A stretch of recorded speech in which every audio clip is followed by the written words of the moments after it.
Hi ಎಲ್ಲರಿಗೂ ನಮಸ್ಕಾರ. Welcome back to Pranvi's kitchen. ನಾನಿವತ್ತಿನ ದಿನ ನುಗ್ಗೆಕಾಯಿನಲ್ಲಿ ಫ್ರೈ ಹೇಗೆ ಮಾಡೋದು ಅಂತ ಹೇಳ್ತಾ ಇದ್ದೀನಿ.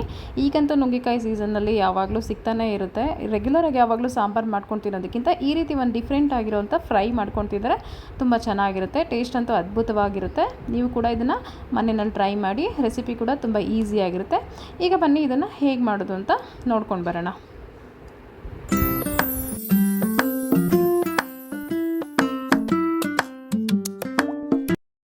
ಈಗ ಒಂದು ಪ್ಯಾನಲ್ಲಿ ನಾನು ಒಂದು 3 ಟೇಬಲ್ ಸ್ಪೂನಷ್ಟು ಕಡಲೆ ಬೀಜ ಹಾಕೋತಾ ಇದ್ದೀನಿ.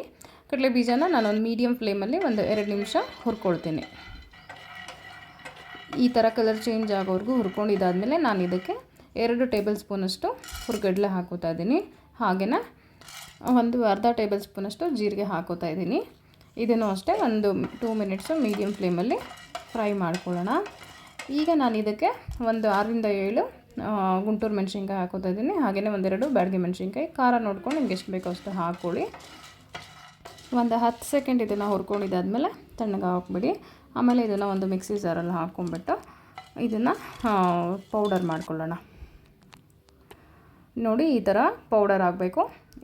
ಇಷ್ಟು ಗ್ರೈಂಡ್ ಮಾಡ್ಕೊಳ್ಳಿ.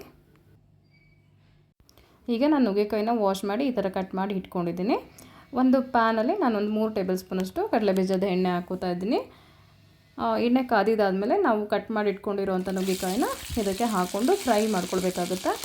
ಇದನ್ನು ಒಂದು ಮೀಡಿಯಮ್ ಫ್ಲೇಮಲ್ಲಿ ಇಟ್ಕೊಂಡು ಮಿನಿಮಮ್ ಅಂದರೆ ಒಂದು 5 ನಿಮಿಷ ಚೆನ್ನಾಗೆ ಒಂದು 3/4% ಎಣ್ಣೆನಲ್ಲೇ ಬೇಯೋ ಥರ ಫ್ರೈ ಮಾಡ್ಕೊಳ್ಬೇಕಾಗುತ್ತೆ. ನೋಡಿ ಈ ಥರ ಕಲರ್ ಚೇಂಜ್ ಆಗೋವರೆಗೂ ಹುರ್ಕೊಬೇಕು. ನಿಧಾನ ಆದರೂ ಪರವಾಗಿಲ್ಲ, ಚೆನ್ನಾಗೆ ಫ್ರೈ ಮಾಡ್ಕೊಳ್ಬೇಕಾಗುತ್ತೆ. ಇದನ್ನು ಈ ಥರ ಫ್ರೈ ಮಾಡ್ಕೊಂಡಿದ್ದಾದಮೇಲೆ ಇದನ್ನು ಒಂದು ಪ್ಲೇಟಲ್ಲಿ ಹಾಕ್ಕೊಂಡು ಎತ್ತಿಟ್ಕೊಳ್ಳೋಣ. ಈಗ ನಾನು ಅದೇ ಪ್ಯಾನಲ್ಲಿ ಮತ್ತೆ ಒಂದು 2 ಟೇಬಲ್ ಸ್ಪೂನಷ್ಟು ಎಣ್ಣೆ ಹಾಕ್ಕೊಳ್ತಾ ಇದ್ದೀನಿ.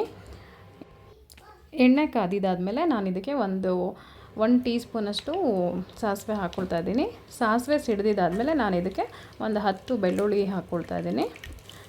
ಆಮೇಲೆ 1 ಟೀ ಸ್ಪೂನಷ್ಟು ಉದ್ದಿನಬೇಳೆ ಹಾಕ್ಕೊಳ್ತಾ ಇದ್ದೀನಿ. ಈಗ ಇದನ್ನು ಸ್ವಲ್ಪ ಮಿಕ್ಸ್ ಮಾಡೋಣ. ಇದಾದಮೇಲೆ ನಾವು ಸ್ವಲ್ಪ ಇದಕ್ಕೆ ಕರಿಬೇವಿನ ಸೊಪ್ಪು ಆ್ಯಡ್ ಮಾಡ್ಕೊಳ್ಳೋಣ. ಈ ಥರ ಬೆಳ್ಳುಳ್ಳಿ ಮತ್ತು ಉದ್ದಿನಬೇಳೆ ಹಾಕೋದ್ರಿಂದ ಸ್ವಲ್ಪ ಫ್ಲೇವರ್ ಚೆನ್ನಾಗಿರುತ್ತೆ ಅಂತ ಹಾಕೋದು. ಈಗ ಕರಿಬೇವಿನ ಸೊಪ್ಪು ಸಿಡ್ದಿದ್ದಾದಮೇಲೆ ನಾನೊಂದು ಮೀಡಿಯಮ್ ಸೈಜ್ ಆನಿಯನ್ನ ಈ ಥರ ಕಟ್ ಮಾಡಿ ಇಟ್ಕೊಂಡಿದ್ದೆ. ಈಗ ಅದನ್ನು ಹಾಕ್ಕೊಳ್ತಾ ಇದ್ದೀನಿ. ಇದನ್ನು ಅಷ್ಟೇ ಹಸಿ ಸ್ಮೆಲ್ ಹೋಗೋವರೆಗೂ ಮೀಡಿಯಮ್ ಫ್ಲೇಮಲ್ಲಿ ಒಂದು 2 ನಿಮಿಷ ಚೆನ್ನಾಗಿ ಫ್ರೈ ಮಾಡ್ಕೊಳ್ಳೋಣ. ಇದನ್ನು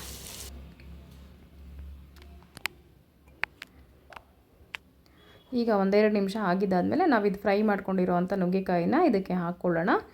ಇದಕ್ಕೆ ನಾವು ಒಂದು ಅರ್ಧ ಟೇಬಲ್ ಸ್ಪೂನಷ್ಟು ಅರಿಶಿನ ಮತ್ತು ಒಂದು ಟೇಬಲ್ ಸ್ಪೂನಷ್ಟು ಉಪ್ಪು, 1-1.5 ರುಚಿ ನೋಡಿಕೊಂಡು ಟೇಸ್ಟ್ ನಿಮ್ಗೆ ಎಷ್ಟು ಬೇಕೋ ಅಷ್ಟು ಹಾಕ್ಕೊಳ್ಳಿ. ಈಗ ಇದನ್ನು ಅಷ್ಟೇ ಅರಿಶಿನ ಉಪ್ಪು ಜೊತೆ ಮಿಕ್ಸ್ ಮಾಡಿ ಹಾಗೆಯೇ ಮೀಡಿಯಮ್ ಫ್ಲೇಮಲ್ಲೇ ಇರಲಿ ಸ್ಟವ್ವು. ಈ ಥರ ಮಾಡ್ಕೊಂಡಿದ್ದಾದಮೇಲೆ ನಾವು 1 ಟೇಬಲ್ ಸ್ಪೂನಷ್ಟು ಚಿಲ್ಲಿ ಪೌಡರ್ ಹಾಕ್ಕೊಳ್ತಾ ಇದ್ದೀನಿ. ಆಲ್ರೆಡಿ ಮೆಣಸಿನ್ಕಾಯಿ ಹಾಕ್ಕೊಂಡಿರೋದ್ರಿಂದ ನೀವು ನೋಡ್ಕೊಂಡು ಹಾಕ್ಕೊಳ್ಳಿ, ಇಲ್ಲಾಂದರೆ ಸ್ಕಿಪ್ಪು ಮಾಡ್ಬೋದು, ಅಷ್ಟೇ ಸಾಕು. ಅಂದರೆ ಇವಾಗ ಇದಕ್ಕೆ ಗ್ರೈಂಡ್ ಮಾಡ್ಕೊಂಡಿರೋವಂಥ ಪೌಡರ್ನ ಇದಕ್ಕೆ ಫುಲ್ ಆ್ಯಡ್ ಮಾಡ್ಕೊಳ್ಳೋಣ. ಆ್ಯಡ್ ಮಾಡ್ಕೊಂಡು ಇದನ್ನು ಚೆನ್ನಾಗಿ ಮಿಕ್ಸ್ ಕೊಡೋಣ. ಇದಕ್ಕೆ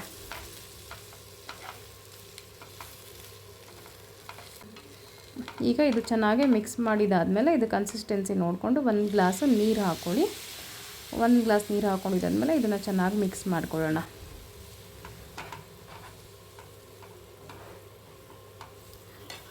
ಈ ಥರ ಮಿಕ್ಸ್ ಮಾಡ್ಕೊಂಡಿದ್ದಾದಮೇಲೆ ನಿಮ್ಗೆ ಇಷ್ಟೇ ಕನ್ಸಿಸ್ಟೆನ್ಸಿ ಸಾಕು ಅಂತಂದರೆ ನೀವು ಎಕ್ಸ್ಟ್ರಾ ನೀರೇನು ಆ್ಯಡ್ ಮಾಡ್ಕೊಳ್ಳೋಕೆ ಹೋಗಬೇಡಿ. ಬೇಕು ಅಂದರೆ ಸ್ವಲ್ಪ ಇನ್ನೊಂದು ಅರ್ಧ ಗ್ಲಾಸಷ್ಟು ನೀರು ಹಾಕ್ಕೊಳ್ಳಿ. ಆಮೇಲೆ ಇದನ್ನು ಮತ್ತೆ ಚೆನ್ನಾಗಿ ಮಿಕ್ಸ್ ಮಾಡಿಬಿಟ್ಟು ಅದನ್ನೆಲ್ಲದಕ್ಕೂ ಚೆನ್ನಾಗಿ ಮಿಕ್ಸ್ ಕೊಟ್ಬಿಟ್ಟು ಲಿಡ್ಡನ್ನು ಕ್ಲೋಸ್ ಮಾಡಿಬಿಟ್ಟು ಇದನ್ನು ಒಂದು 3 ನಿಮಿಷ ಕುದಿಸ್ಕೊಳ್ಬೇಕಾಗುತ್ತೆ. ಈಗ 3 ನಿಮಿಷ ಆಗಿದೆ. ಇದು ಲಿಡ್ ಓಪನ್ ಮಾಡಿದ್ರೆ ನೋಡಿ ಈ ಥರ ಚೆನ್ನಾಗೇ ಆಗಿದೆ.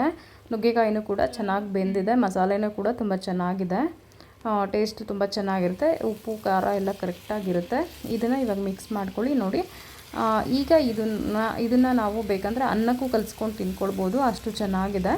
ಇಲ್ಲ ಅಂತಂದರೆ ನೀವು ಸೈಡ್ ಡಿಶ್ ಆಗಿ ಕೂಡ ಹಾಗೇನೂ ತಿನ್ಬೋದು, ತುಂಬ ಚೆನ್ನಾಗಿರುತ್ತೆ ಟೇಸ್ಟು. ಇವಾಗ ಇದಕ್ಕೊಂದು ಸ್ವಲ್ಪ ಕೊತ್ತಂಬರಿ ಸೊಪ್ಪು ಹಾಕ್ಕೊಂಬಿಟ್ಟು ಮಿಕ್ಸ್ ಮಾಡ್ಕೊಳ್ಳೋಣ.